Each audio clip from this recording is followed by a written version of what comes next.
Good morning, sir. Good morning అండి. How do you know about our school, sir? నేను కొన్ని schools మా పాపని జాయిన్ చేసేటప్పుడు ఈ చుట్టుపక్కల వెతికాను. సో నాకు నచ్చిన ఎన్విరాన్మెంట్లో బాగా నచ్చింది ఏంటంటే యాక్టివిటీ స్కూల్. సో క్లాసెస్ కానీ ఎన్విరాన్మెంట్ కానీ సో వాళ్ళు చాలా నీట్గా వచ్చుతారని, అలాగే వచ్చిన పిల్లలు కూడా ఇబ్బంది పడకుండా దే ఫీల్ కంఫర్టబుల్ అని చెప్పి నేను యాక్టివిటీ స్కూల్ని చూస్ చేశాను. Okay sir. మా స్కూల్లో బెస్ట్ థింగ్స్ ఏమనిపించినాయి సార్ మీకు?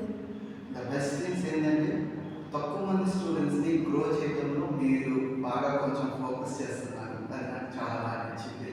Okay sir.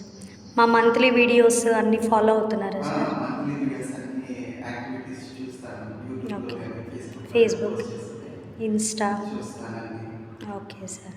అవి మీకు ఎలా అనిపించినాయి సార్? Are you satisfied with that? అవును, ఓకే. అది చాలా బాగా చేస్తున్నారు మంత్లీ వీడియోస్.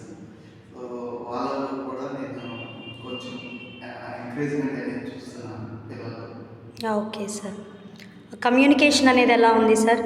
స్టాఫ్తో కానీ లేదా మేనేజ్మెంట్తో కానీ మీకు పేరెంట్స్కి? ఓకే. సో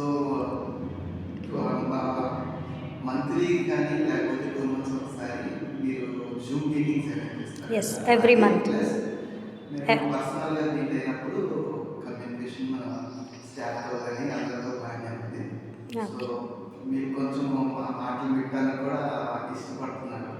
అలాగే ఇంకొకటి ఏంటంటే ఈ స్కూల్కి ట్రాన్స్పోర్టేషన్ కూడా చాలా అవసరం. దూరం నుంచి వచ్చే వాళ్ళకి ఇబ్బందిగా ఉంటుంది కాబట్టి ట్రాన్స్పోర్ట్ ప్రొవైడ్ చేయాలని నా ఉద్దేశం. Okay sir. Okay, definitely. So మరి మీరు అదర్ స్కూల్స్కి రికమెండ్ చేస్తారా? వేరే స్టూడెంట్స్కి కానీ వేరే వాళ్ళకి కానీ? యా, ఖచ్చితంగా నేను చేస్తానండి. సో అట్లాగే మీకు గూగుల్లో కూడా మంచి ఫీడ్బ్యాక్స్ Feedbacks. చేస్తాను. Okay sir. Thank you so much sir. Next before and after Khyati school join అవ్వకముందు అయిన తర్వాత ఎలా ఉంది తను డిఫరెన్స్? కానీ రీసెంట్గా నేను కొంచెం టెస్ట్ చేయడానికి మొదలుపెట్టాను. ఓకే. ఎందుకంటే హైదరాబాద్ వెళ్ళేటప్పుడు స్కూల్స్లో ఇంగ్లీష్ హిందీ కంపల్సరీ Yes. మార్చుకున్నాను. ఎస్. సో నువ్వు హిందీ ఇంగ్లీష్ నేర్చుకోవాలంటే నాకు ఇంగ్లీష్ మాత్రమే వచ్చి హిందీ రాదు. హిందీ రాకపోతే పక్షం చేస్తారా అంటే హిందీలో అప్పుడు 2 మాటలు మాట్లాడింది. So there is change. నేను స్కూల్ జాయిన్ చేయకముందు జాయిన్ చేసిన తర్వాత మెల్లిమెల్లిగా తనను నేర్చుకోవడం కానీ చూసిన వాటిని అర్థం చేసుకోవడం కానీ ఉంది. Okay sir. Finally rating sir out of 5. నేను 5కి 5 ఇస్తాను. Thank you so much sir.